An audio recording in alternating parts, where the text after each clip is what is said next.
muraho mukozi w'Imana idahayaka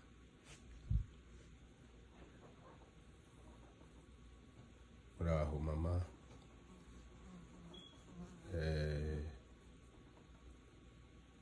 twifuje kuko watugezaho ubuhamya bw'umuhamagaro wawe kuko twabyumvise tuzumvana abandi bantu natwe tuzumvaho mu ncamake ariko dukeneye kuko uzabutugezaho ni kubw'uwo mwanya rero twifuje kuko wabutugezaho ndetse ukabugeza no ku bandi bantu bose barimo kudukurikira n'abazadukurikira hanyuma burimwe ama episode menshi atandukanye ariko kandi uzaza ugenda uduha make uko azagenda akurikirana ariko mbere ya byose dukeneye kuko ubanza ugasenga kugira ngo ubu buhamya bw'umuhamagaro uwo buzageraho wese wari we wese buzagira icyo bumumarira mu buzima bwe. Kaze rero mu masengesho nurangiza gusenga uze kwibwira abantu bose badukurikiye bamenye uri we. Hari abashobora kuba bakuzi n'abatakuzi, hari wenda bakumenye guhera uyu munsi. Kaze rero. murakoze Mana, turagushimiye ko tugeze kuri uyu mwanya mwiza wo kuvuga ibyo wakoze. Uwiteka, turagushimiye ko waturinze muri uwo muhamagaro wose ukaba utugejeje kuri uyu munsi. Data w'imbabazi n'ubuntu, turagushimiye twebwe tubonye uyu mwanya wo kuvuga amateka. Uwiteka, turagushimiye. Ngaho ngwino ubane natwe mu byo tugiye kuvuga, titwongere kandi titugabanye. N'abadukurikiye ubaheze amatwi yo kumva, ubahe n'umutima n'amatwi yo gutegera, n'umutima utunganya ibyo tuvuga. Mana Data wa twese uri mu ijuru, turagushimiye muri kano kanya. Ngwino ubane natwe mu byo tuvuga byose, Data w'imbabazi. Ubu birimwo aba ari we bugaragara, ntaba ari twe, aba ari we bugaragara. Mana Data, ngaho bana natwe umwanya muto tugiye gufata, ubugazure mu bantu, utubashishe, utuje imbere, tugukurikire. Nta wundi twoshobora gukurikira, nta wundi wodufasha muri uyu mwanya atari wowe Mana. Ngwino ubane natwe, natwe tubane nawe, ubane n'abagiye kutwumva bose. Mana, ndabasabira umugisha w'Imana, ubane nabo. Ni mu izina ry'Imana yacu tubisabye tuzinginga, amen. Amen. Akoze cyane kubwo gusenga. Rero watangira wibwira abantu bagukurikiye n'abazagukurikira bakazamenya umuhamagaro w'uwo barimo bakurikira n'uwo ari we. Kaze. Sawa, murakoze cyane. Reka mbanze mbibwire.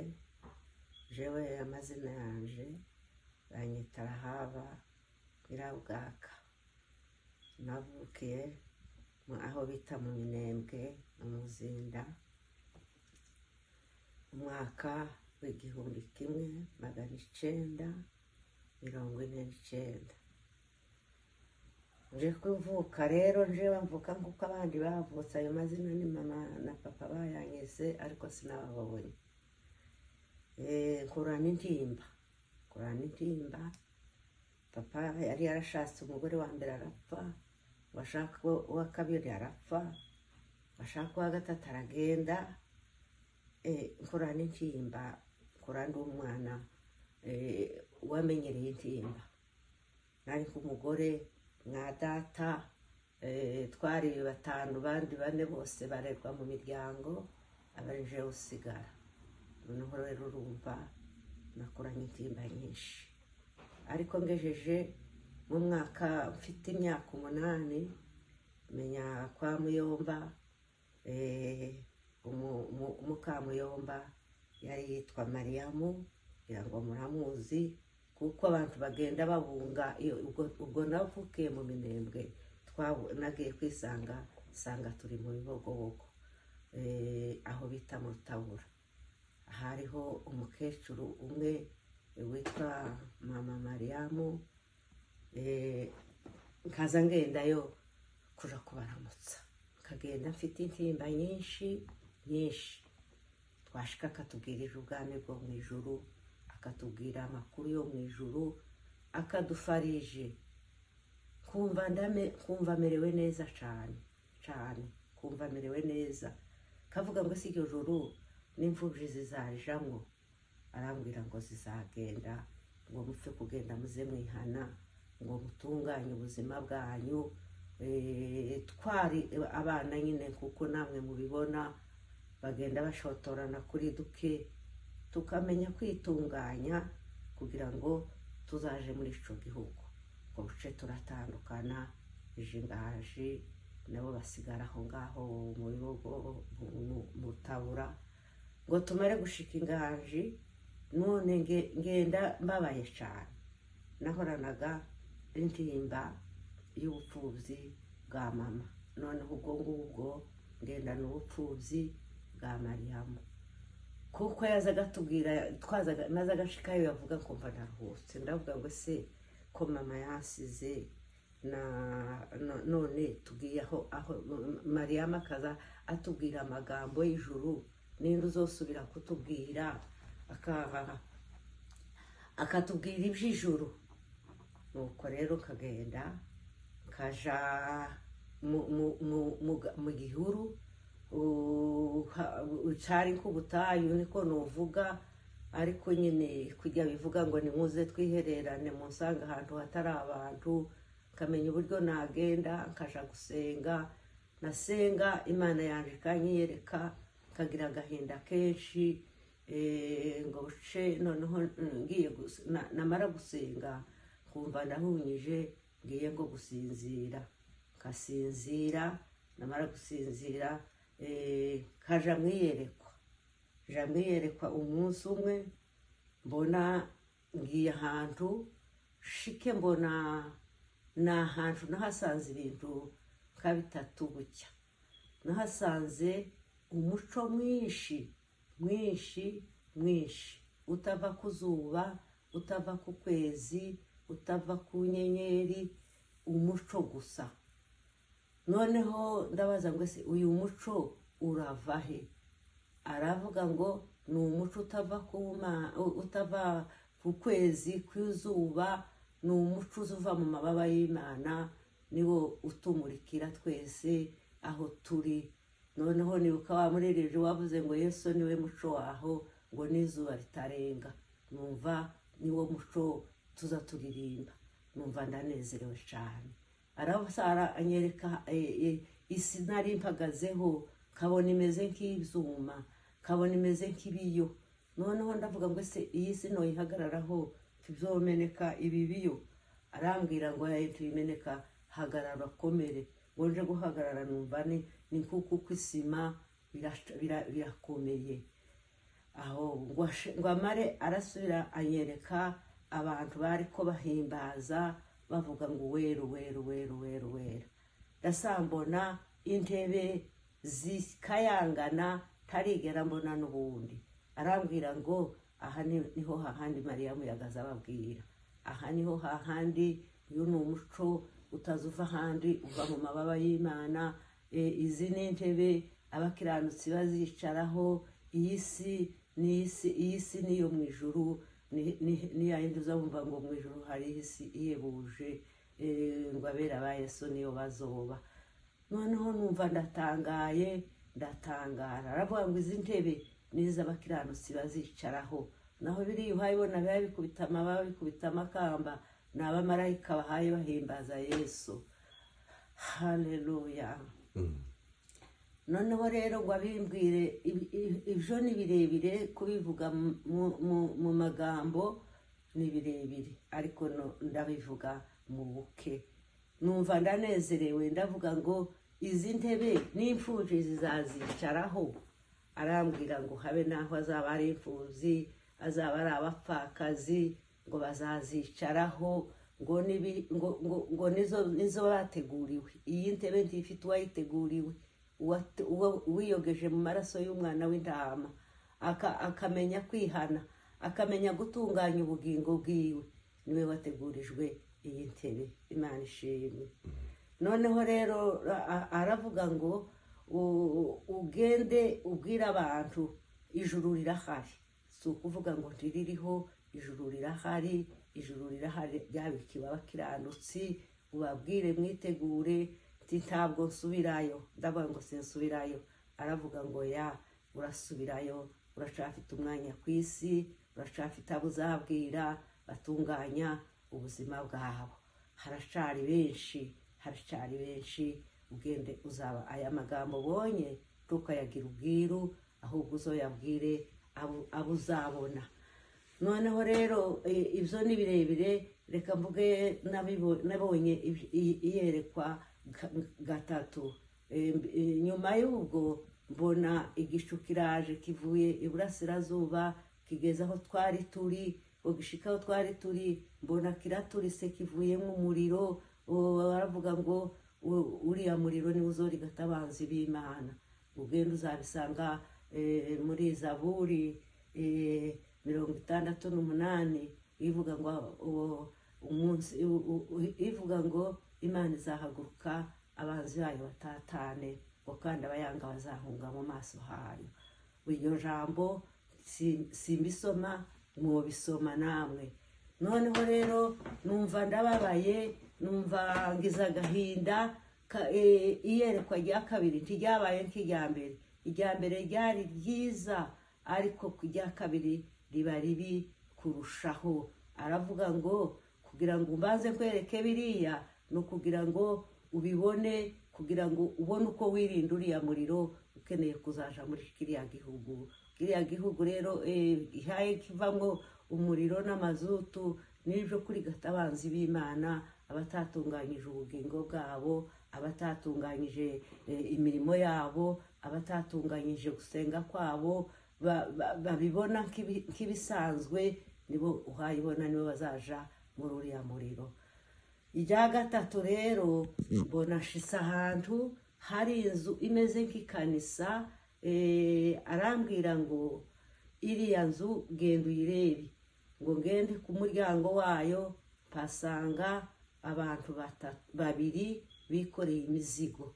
Iyo mizigo, uwa mbere yari yikoreye umuzigo, ngo ngire ngo ndawumutura urananira, ngo ngire ngo ndawumutura urananira. Umaze kunanira, ndavuga ngo uja hirya ndebe uyu wanyu nawe yari ari kumwe n'undi muntu wari wikoreye umuzigo uhaye uvuga. Ngo mvuge ngo ija hirya ndebe uyu nguyu uhaye umuzigo uhaye uvuga. Uwo muzigo ukavuga ngo tura mwene data, tura mwene data, ese ko turafiki nawe. Ndavuga ngo uyu nguyu yikoreye umuntu uhaye uvuga, reka ngira imbaraga muture. Ngo ngire ngo ndamutura birananira, ndagerageza birananira. Numva ndababaye, nariko mbona bafite bagowe barushe.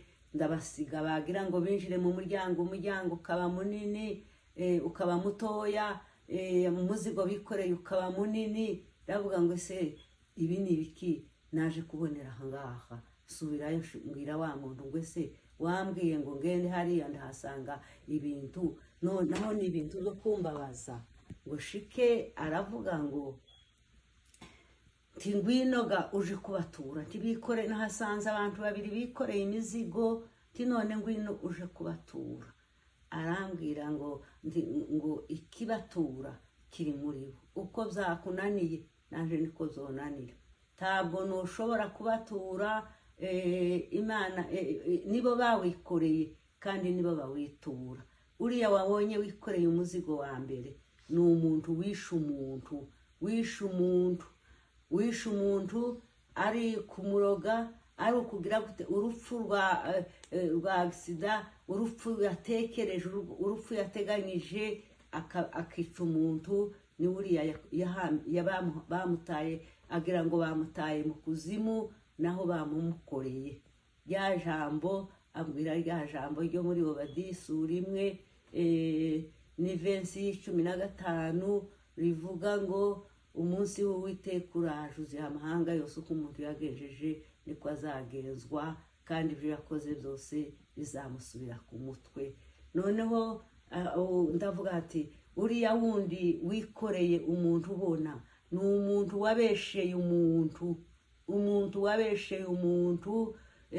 Muze muvuga ikintu mufite igihamya, muze muvuga ikintu mwabonye atari cyo kubwirwa amakuru. Ururimi ni rubi, ururimi rukorera umuntu imizigo atazatura kugeza kuri uriya munsi. Aravuga ngo uriya rero wabonye wikoreye umuntu ubona ni uwamubesheye. Uwabeshewe niwe uhaye uvuga ngo tura mwene data, turafiki nawe.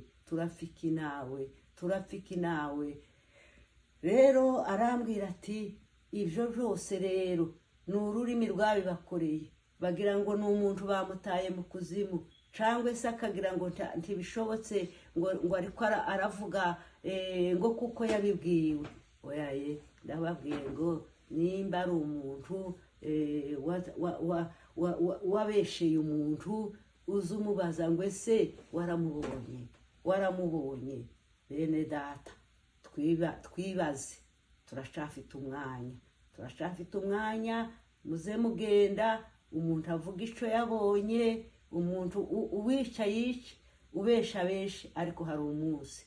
Ariko turashafite umwanya wo kwitunganya. Imana yo mu ijuru ishimwe. Noneho rero mbona abantu berekeyeyo, n'abapasiteri benshi bari bafite nyine iyo mitwaro, bafite ibitabo, ukuboko kumwe kugafata igitabo, ukundi kugafata ku mutwe, gukurikije ibyo yagiye avuga. Imana ndavuga ngo noneho turashize. N'abapasiteri nabo bageze aha. Abapasiteri rero nibumva amagambo bakaze bayakomeza, baze begera abantu, babigishe, ntibagatinye, ntibahawe umwuka w'ubwoba. Berekerayo ngo baje gushikira imbere, bahasanga umusaraba wa Yesu uteze amaboko, ngo nimuze mumbwire ibyo mwikoreye mbature. Noneho rero kabona abantu barapfukamye, bikubise hasi, barireze, baritunganyije, batuwe imitwaro. Ya mitwaro bari bikoreye mbona bararuhutse, abandi baranga barahushuka. Abo rero bahushutse sibo nshimira, ndashimira abatuye iyo mitwaro. Imana irabatura hahandi Kristo yashitse, aturwa umutwaro ku musaraba mwiza, ngo niho umuntu azabonera abagabo batatu. Imana ishimwe, ikiduhaye umwanya, tukaba tugifite umwanya wo kwihana no kwitunganya. Ubwo ngubwo mbona abakobwa babiri baraje, bashitse mu itorero. Uwa mbere mbona ararashe, ngo arase imbunda, turikanga, ngo twikange. Abantu bose bagwa ruhabo, guhera kuri rutari kugeza ku bakristo. Wa muntu arambwira ngo ngwino ufashe tubabyutse. Noneho ngo turababyutsa, tubona barahembutse. Kandi uwo mukobwa yararashe, ubundi nawe atangira kuzana icuma, agenda yogosha abantu bama bahinduka inkomborera benshi. Noneho ndamubwira ngo abase nabaki. Arambwira ngo uriya mukobwa wa mbere ngo niwe Yezebeli, wa wundi warwanyije Ahabu, warwanyije Isirayeli, azana ibigirwamana, barabisenga, akubita iriya ntwaro yarashe, niyo yarashe. Yari yarikanga, ngo yikange, yari yarisha abahanuzi benshi, ariko atsindwa n'intwaro y'umugore, agwa ruhabo, arahunga, niyo yiyingiye aha arwanisha mu ikanisa, aha yarwanya abakozi, agiye kuzana abantu babiri. Ico gihe yazanye abantu babiri ngo nimugende muntorere abagabo babiri, igihe bahigaga Naboti, ngo kugira ngo babone uruzabibu rwiwe. Naboti yashinjwe ibinyoma, abagabo babiri b'ibigoryi arabazana, bamushinja ibinyoma, baramwica.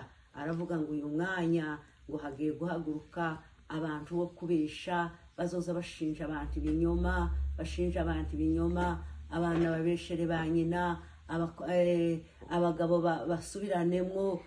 Babandi Naboti ntiyishwe n'ingabo zo kwa Yezebeli, yishwe n'ingabo zabo bavukana, basangiye ubwoko, ariko bashukwa n'uwo mukobwa witwa Yezebeli. Bene data, mubwire ubwenge, mumenye ubwenge, mumenye iyi minsi turimo irakomeye. Ubwo rero aravuga ngo naho uriya mukobwa uhaye ugenda wogosha ngo ni Delila, ni Delila wa wundi wicishije Samusoni, ngo nuba urahagaze. Iyo ntambara niyo iri mu matorero. Ba Delila ni benshi, abagabo benshi babayemo abo gushukwa na Delila, kandi bitwa ngo ni abakristu, ariko imbaraga za Yezebeli, imbaraga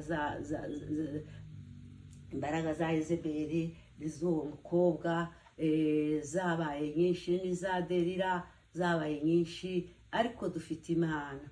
Ubwo mbona numva mu matwarete haraturitse, numva aho nari mpagaze haraturitse, amatwarete akavuza induru, ngo uzoza ryari data ngo uje gucungura ngo aya maraso y'inzirakarengane. N'aha nari mpagaze naho haraturitse bose hose. Nama mvuga ngo ibitangaza birabaye, ngo ese uku isi yashize ntasi kiriho. Arambwira ngo ni ukukwereka uko bizamera, ngo umunsi isi izashira, ngo nico gituma twakuzanye ngo uje kureba ibi ngibi. Ngo ari amatwarete uhaye wumva avuza induru, ngo n'abana batawe mu matwarete, babona bagapfiramwo, inda zigasukwamwo. N'aha duhagaze naho haba haratakaye inda. Ikintu cose kizaba umudimu wo guhamya ibyaha by'abantu. Ariko rero reka nkubwire mwana wanje, aya magambo wabonye tukayagira ubwiru, uzayabwira abantu, uzababwire cya gihe muzamusoma hano muri Timoteyo wa mbere 3, no gutangira aho ngo hazobaho ibihe by'imperuka, ngo abantu bose abana bazaba ibyigenge, abantu bazaba ibyigenge, ngo abana ntibazumvira ababyeyi, ababyeyi ntibazumvira abana. Abantu ibiriya byose tuzadusoma muri ico gitabo, nibyo nabonye uwo munsi. Abana bama baba ibyigenge, ntibagikunda kumvira ababyeyi, ababyeyi nabo ntibamenya kumvira abana. Amakanisa arasambuka, abanyabinyoma barahaguruka, yewe taco nababwira. Noneho rero uwo munsi aravuga ngo ndavuga ntese abana batawe mu myobo, niba ubutaka buhaye buturika bukavuga, uko bazabaho bavuge amakuru, canga ubu butaka buzavuga amakuru. Aravuga ngo ikintu cyose umuntu yahagazeho ngo kizavuga. Ngo ntubona ririya jambo ryo mwitangiriro, Kayini yajanye na murumuna wiwe akamwica, ngo ariko amaraso ya Abeli yatanze Kayini imbere y'Imana. Yagiye gushika asanga amaraso, ubutaka bwasamiriye amaraso y'ubutaka, ko arasamira avuga ukarengane ka Abeli. N'ayandi nayo azavuga ico wahagazeho. Ahatakaye ikintu cose kizatanga raporo imbere y'Imana. Ariko muracafite amahirwe, muracafite umwanya, abantu bazitunganye. Mwitunganye bene data, mwitunganye, bivuze buke, mubyumve cyane. Imana yo mu ijuru iduhereze umugisha kugira ngo dutungane muri iki gihe gikomeye c'ubutayu bw'ubutarwe. Imana yo mu ijuru ibane namwe. Amena. Amen, amen, amen. Urakoze cyane muzehe, urakoze kubw'ubuhamya.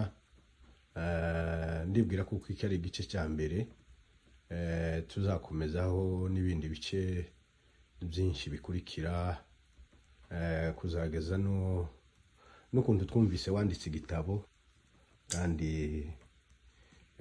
nivo yawe hari itari inahambaye cyane, ariko uzabitubwira mu bindi bice bikurikira. Ariko nagiraga ngo mbere yuko turangiza iyi section ya mbere, nimba hari irindi jambo wenda wowe ufite ku mutima, hari wenda ntakubajije, wenda nawe wifuza kuba wabwira abantu mbere yuko turangiza iki gice cya mbere, warivuga.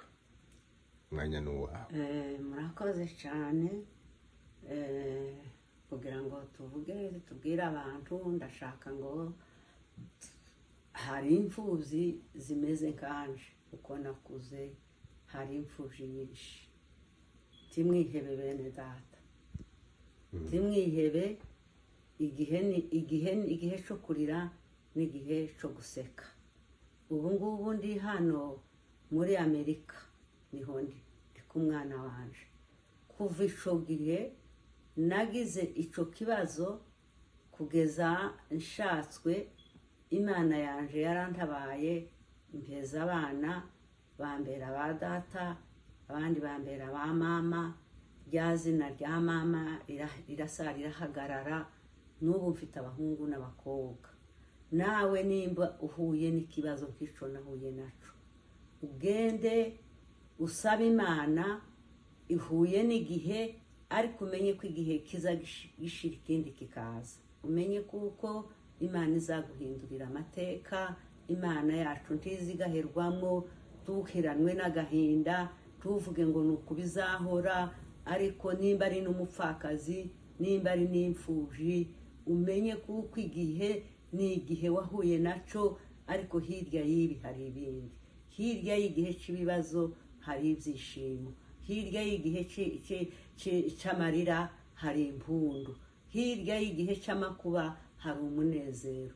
Hirya y'iyi si turimo hari iyindi si nziza. Aho niho nashakaga ngo mbwire abantu, ufite icyo kibazo tuheranwe n'agahinda, umenye kuko ikibazo kiza gihetse igisubizo. Imana yo mu ijuru izakugirira neza, kuko nanje yangiriye neza. Ahandi hongeyeho, ndabwira abantu bagikekeranya ngo ijuru ntaryo. Ijuru rirahari, ijuru rirahari. Nimba wewe wibwira ngo ntaryo ni amagambo, ijuru rirahari, ijuru rirahari. Kandi abakijijwe bazarijamo. Si ugukeka, si ukubesha, nararibonye. Icongeyeho, umuriro uzaza urigata abanzi b'Imana. Wifuze kuzaba mu bakiranutsi, ntugaheranwe n'agahinda ngo uzaje muri uwo muriro, ariko twifuze kuzaja muri iryo juru ry'amahoro Imana yo mu ijuru yadutegurije. Icya gatatu congeyeho, nshatse kubabwira bene data, kandi mbabwira n'Imana yanje yashatse ko nzabibabwira. Ndababwira yuko abari mu gukuramo inda, abari mu kugenda bakaja kuzivanamo ku musozi, abari mu gufunga inda ngo ntibabyare, nimwisubireho, muhindukire, mwibuke Imana. Nubwo utazazura abo wishiye mu nda ni benshi, ariko imbabazi z'Imana ziraruta abo wishe. Imbabazi z'Imana nuyisaba imbabazi upfuye guhindukira gusa, ugahindukira, ukihana, ukikubita hasi. Abagikeneye kubyara bakabyara, abatakibishoboye bakagira agahinda, bakabwira Imana. Imana yiteguye kubababarira.